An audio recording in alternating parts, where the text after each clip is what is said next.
唔係市區嘅老鋪小住唔起，而係珠海香洲嘅大平層，更具性價比啊！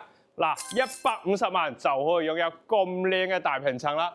房產證240平方，珠海香洲首個第4代住宅，感受下30平方嘅陽台，哇塞！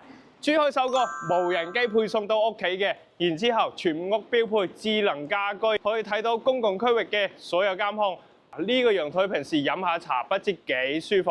好，我哋入去睇下室內先，全屋正中心，然之後客廳開間8米闊3面採光嘅客廳，喺整個珠海嚟講非常之少見嚇。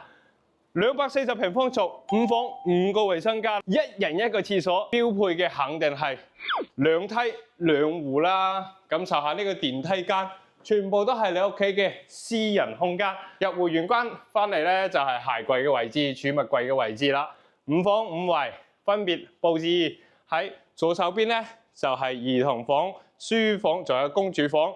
玄關位嘅右手邊咧，就係客房位嘅套間，仲有主人房套間啦。咁靚嘅空間，3米嘅大床，女主人中意嘅化妝間，一排到頂嘅大衣櫃，仲有雙人洗手盤。望落去咧，就係咁靚嘅東南亞風情園林啦。總價500萬左右，拎包入住。